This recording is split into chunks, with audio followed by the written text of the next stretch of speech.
Bartholomew Town is brought to you in part by the University of Rhode Island Online, Navigant Credit Union, the Audubon Society of Rhode Island, Newport Film, and Half Street Group. Bartholomew Town. Rhode Island College is in a state of transition. Earlier this year, President Jack Warner told the Providence Journal that he's looking to downsize the school's budget and its staff, and in a productivity and efficiency report this month, announced the suspension of enrollment in 20 majors. Today on Bartholomew Town, Rhode Island College students describe the majors that they're enrolled in that are set to be cut and what it means for the greater Rhode Island community. I'm Hak Kay. I'm a gender studies major, but I also double major in film. And one of the major that's currently suspended is gender studies. However, also on that list and report, there was a good number of majors that were either combined or targeted and not affected yet. And film was one of the only majors that, while targeted, was ultimately not affected in this process and is going to be currently at the moment safe. My name is Felix. I am majoring in world language education in Portuguese and a minor in Spanish. My name is Kavanagh. I am an English major, and I am on track to join the English Master's program at RIC. And what's currently being targeted is the creative writing concentration in the English Master's. Got it. Okay. So, look, the reaction is understandably negative anytime you have programs that are going to be cut, anytime you have major disruptions to academic plans. This is all part of a broader strategy of survival, I think, is how they would frame it, how President Warner would frame it going into the future when it comes to the future of this institution. Yet at the same time, these are key programs that in many ways are fundamental to the type of world we're trying to actually live in here as we move forward. Certainly no doubt about it that Rhode Island College's cybersecurity program is essential and brings a lot to the table. But when you start to mess around with the humanities and when you start to mess around with language and fine arts, you ask yourself, what kind of world do we want to live in? So I'll ask each of you the same question. Feel free to jump in at any point. I mean, right now, right out of the gate, what's your message to President Warner and everyone who's in charge of making these cuts? I think our main message is honestly save our majors. That's our big kind of tagline and kind of huge messaging that we have. The Arts and Sciences program is one of the largest programs at RIC, if not the largest program. And it's no doubt that these programs largely are coming from that department. And there's clear signs right here that people don't want these majors to be cut. So really save our majors, save our passions, and everything like that. Same question if anyone else wants to jump in. Right. So I would say my main message would be, one, asking for a little more communication on exactly how this is going to benefit RIC and more of who it's going to benefit. Because one of the biggest issues we've run into is in doing some research into this, I've been conducting a lot of interviews with faculty for the Anchor newspaper here at RIC. And one thing that we found is it seems like these cuts aren't going to benefit us in terms of money in most cases. For example, the creative writing concentration in the master's program actually being cut will not cost anything. It will not save any money whatsoever because they're keeping all of the same classes and all of the same professors on. So I just know, at least for that one, we were told it isn't going to save us any money, but perhaps it will save us money in the future. As for things like gender and global studies, all I can say is, though the cost they're trying to save is minimal by no longer paying their program directors the 1 or 2 credit hours that they were giving them as a fee for running their programs. The issue that we've seen is if even one student, in some cases, or 2 students that are projected to come into Rick for one of those majors, if even 1 or 2 of them decides not to go because of these cuts, we're going to be actually losing money. So I guess the question is, with all of these discrepancies in what they're saying about saving us money and trying to, as you put it, survive, I just wonder, how can you possibly justify your data with these realities? Right. That's the big question, is the overall cost-benefit analysis here.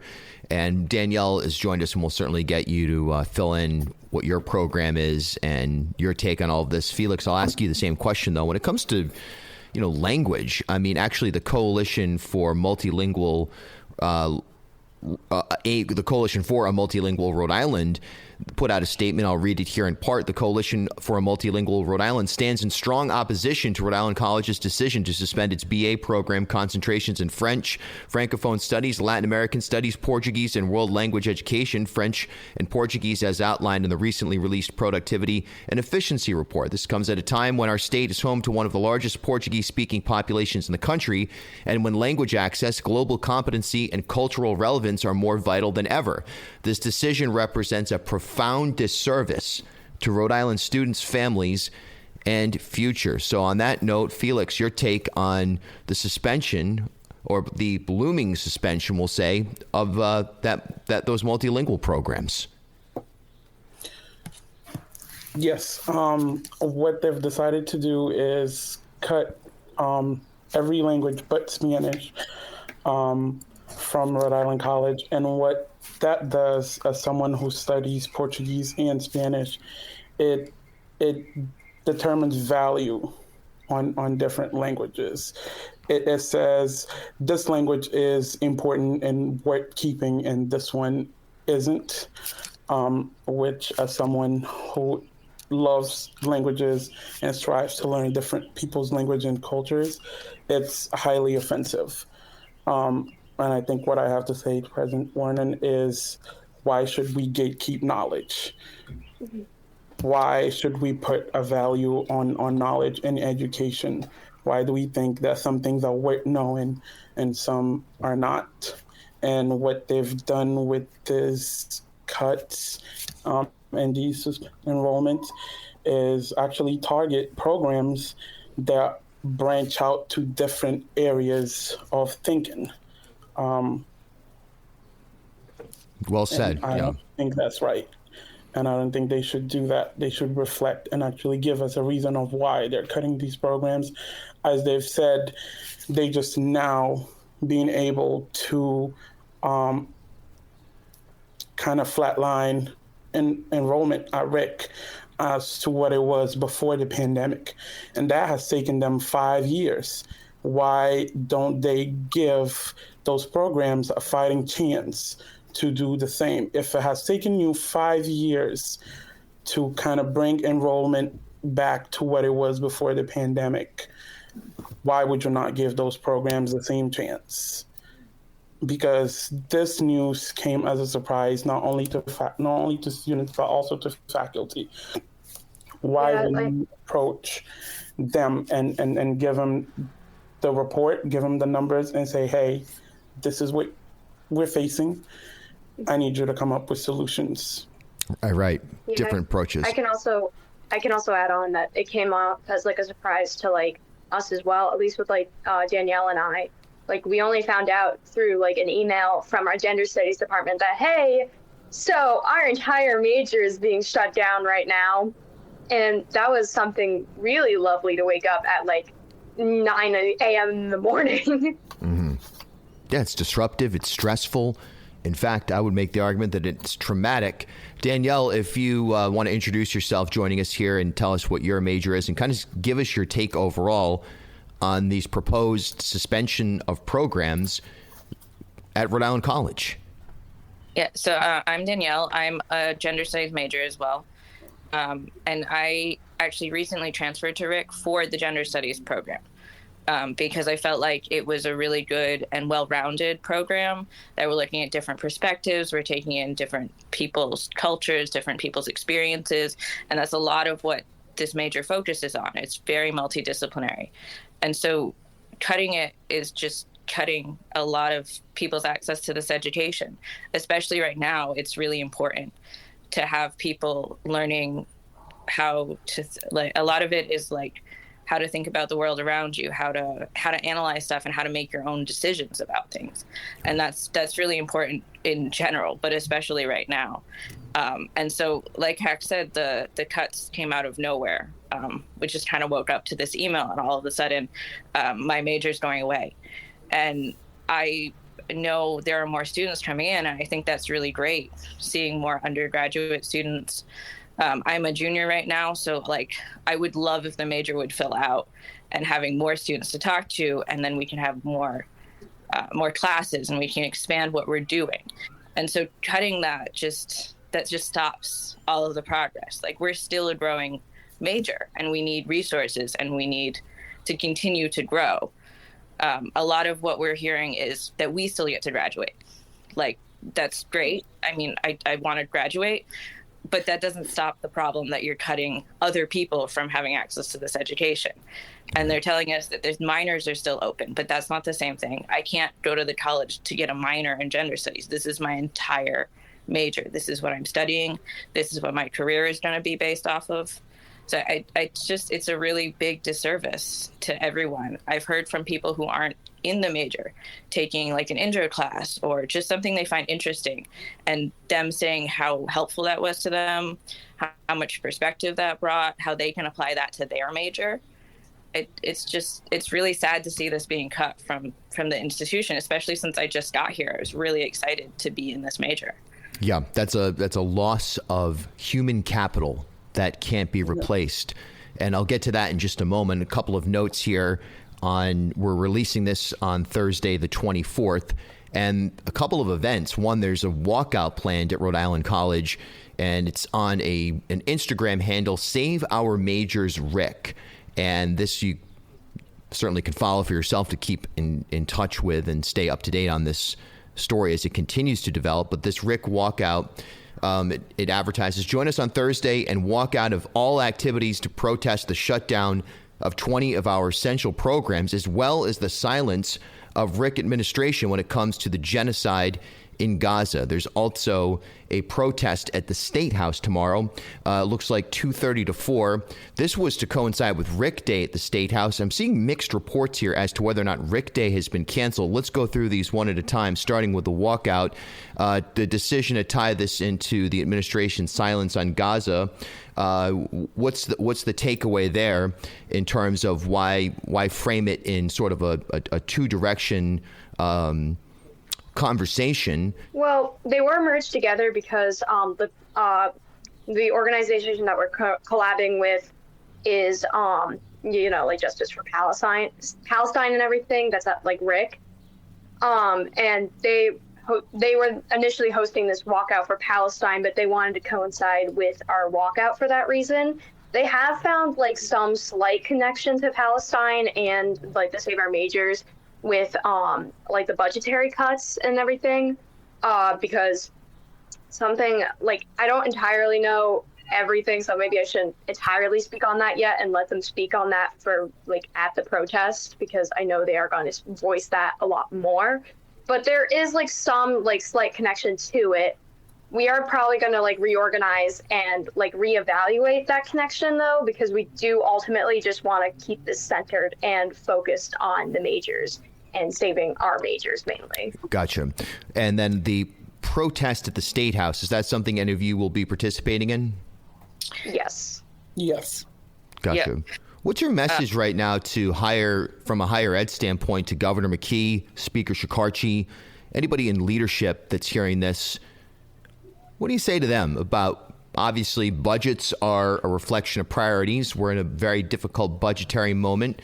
Rick is an independent, although state institution. It has its own line items, so to speak. But what do you say to state leadership about this? So I think that the targeting of Rick in particular is really important, because Rick is one of the two four-year state universities in Rhode Island, and the other being URI, which obviously is much further out towards the beaches, and it's a bit more expensive, and it has a different cultural environment. So I would say that people higher up everywhere, including legislators, but also administration specifically for Rick, need to think about equity in terms of the larger state of Rhode Island. So if you look at where the two colleges are located, Rick, it is in Providence, obviously North Providence. We're in an area where there's many more students of color. There are many more like first generation students coming in. There are many more students who are low income, and they are benefiting off of the Hope Scholarship. That's one of the reasons people come here often. And overall, what we're getting is this diverse population of students who are coming from cities like Providence and Cranston, and they're coming to Rick for multiple reasons. And one of the reasons is community, and one of the reasons is cost.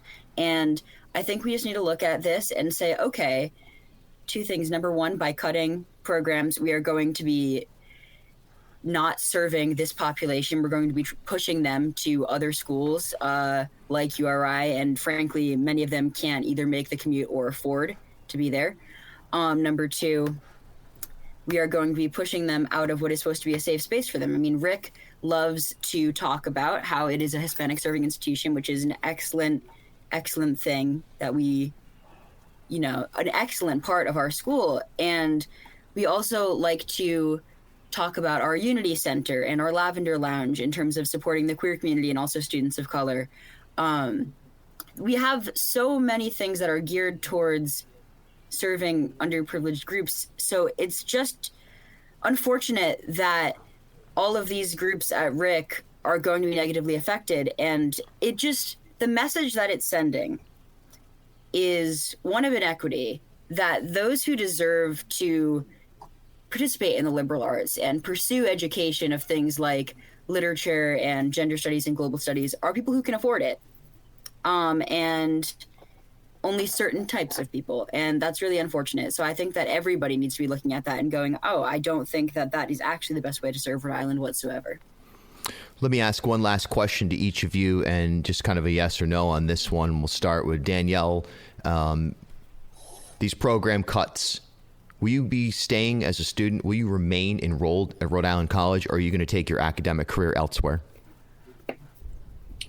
See, I mean, if I'm going to study, I might have to go to another institution. I don't want to. Felix? Just like Danielle said, it's not something that we want to, but we're definitely looking at other options, because most of us came to Rick to study in our programs. If they're suspended, then I don't think there's a reason for me to continue at Rick. Even when they say you can graduate, it's not just about me, it's about everyone else that comes after me. And then either or, whoever wants to jump in, same question, will you be staying at Rick? My goal would certainly be to stay on. I want to stay here and try and help preserve the English master's program in the form that it's currently in. But the truth is, since I'm going into the master's program in the year after next, if I decide that it's truly going to affect my future and what I can get on my degree, I might have to be looking elsewhere. Last but not least. Similarly to Roman, it's like I want to stay here. I genuinely enjoy the college, and also like for budgetary reasons too. I kind of need this college because it's like within my budget and it is affordable. So I don't necessarily have like, I guess, the privilege to move elsewhere, because it is within my budget and it is within like my family's budget as well, because they are the ones like helping me to pay for it. So it would definitely be like some sort of long conversation. I can't really give a definitive yes or no, but it would still be like something to come into question if it's really affecting my majors that much.